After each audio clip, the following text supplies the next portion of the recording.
Lake Buena Vista, Florida, before the Milwaukee Bucks labored through a stretch of basketball that could wind up altering their future. Giannis Antetokounmpo did something that he tends to do well. He elevated for a dunk, a brief burst of explosiveness that gave the Bucks a fourth-quarter lead against the Miami Heat in Game 3 of their Eastern Conference semifinal series. But upon landing, Antetokounmpo grimaced. He had rolled his right ankle in the first quarter, and perhaps it was bothering him even if he would later refuse to admit it.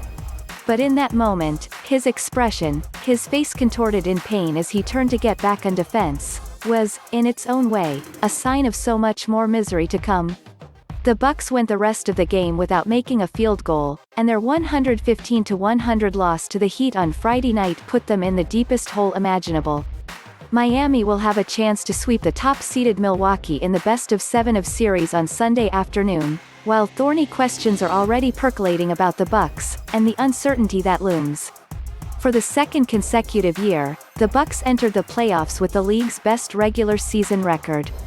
Last year, their championship hopes were extinguished by the Toronto Raptors in the conference finals. The Raptors went on to win it all. This year, the Bucks stay inside the NBA's so-called bubble at Walt Disney World is on the cusp of being prematurely popped. They made every play, the Bucks coach, Mike Budenholzer, said of the Heat, and we didn't make enough, obviously.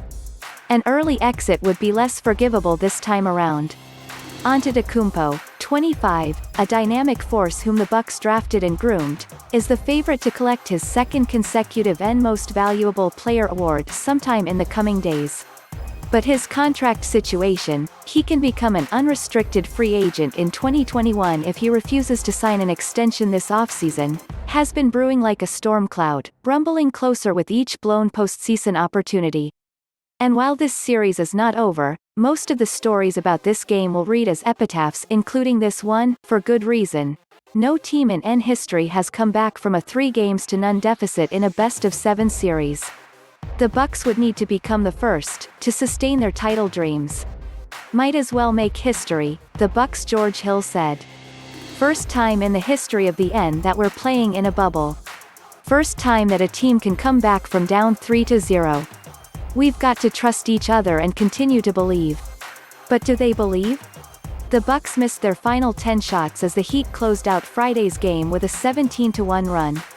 All told, Miami outscored Milwaukee by 40-13 in the fourth quarter, which was the most lopsided fourth quarter of a playoff game since the advent of the shot clock, according to ESPN.